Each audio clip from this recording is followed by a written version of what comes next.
उत्तर प्रदेश की राजनीति में जातीय गणित ही गेम चेंजर है और इसी गणित की धुरी पर टिकी है बीजेपी की रणनीति।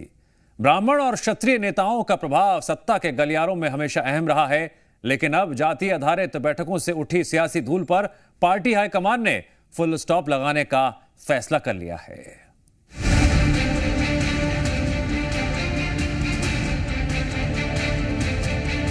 पहले क्षत्रिय सम्मेलन, फिर ब्राह्मणों का सहभोज। मिशन 2027 के लिए बीजेपी का फॉरवर्ड प्लान सामने आया तो यूपी में सियासी पारा चढ़ गया। समाजवादी पार्टी ने इसे हथियार की तरह इस्तेमाल किया और सीधा बीजेपी पर हमला बोला। बिखरता समाज जो है इसको कैसे संस्कार देकर पुनः वो करने के लिए, जिसके वजह से की विरोधी शक्तियां जो अपने देश में पनप रही हैं ये न पनपने पाए, इसके लिए हम लोग चिंतन मंथन करने का काम करना चालू किए थे। तो ये भारतीय जनता पार्टी के लोग जात में बांटते हैं। हम तो कहेंगे ब्राह्मण समाज की अगर मीटिंग हुई है, सब हमारे समाजवादी पार्टी में आए, सबको सम्मान मिलेगा।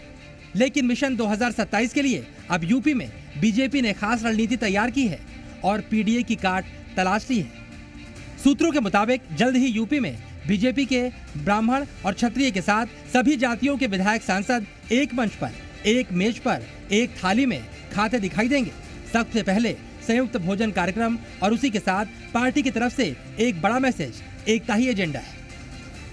उत्तर प्रदेश में बीजेपी अपने सांसदों और विधायकों को जातिगत मुद्दे पर बांटना नहीं चाहती है, इसीलिए अब ब्राह्मण विधायक की बैठक के बाद पार्टी ने ये तय किया है कि मकर संक्रांति के आसपास एक बड़ा सहभोज कराएगी, जिसमें बीजेपी के सभी सांसद और विधायक मौजूद रहेंगे।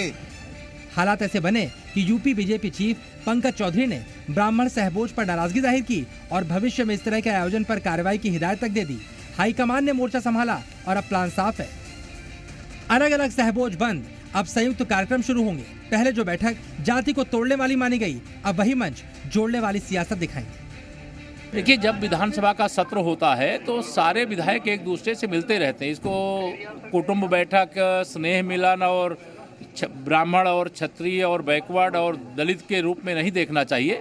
विधायकों को मिलना चाहिए, वो मिलते हैं, ये अच्छी बात है। लेकिन एक जाति यूपी विधानसभा में 52 ब्राह्मण और 49 क्षत्रिय विधायक हैं, जिनमें भारी संख्या बीजेपी की है।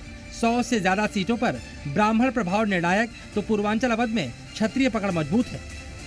यही वजह है 2027 चुनाव को ध्यान में रखते हुए पार्टी सर्वस्पर्शी कैनवास तैयार कर रही है, ताकि विपक्ष का जातिवादी नैरेटिव यानी पीडीए काउंटर हो सके।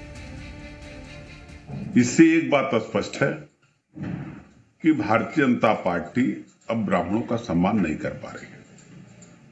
भारतीय जनता पार्टी चाहे क्षत्रिय ब्राह्मण विधायकों की एक साथ बैठक कराए, चाहे अलग बैठक कराए, लेकिन दूरियां हैं, एक बात तय है। दरअसल उत्तर प्रदेश की राजनीति में जाति ही रास्ता दिखाती है और अब बीजेपी उसी रास्ते पर सभी जातियों की एकजुटता की परेड निकालने जा रही है। लखनऊ से विशाल रघुवंशी के साथ ब्यूरो रिपोर्ट, जी मीडिया।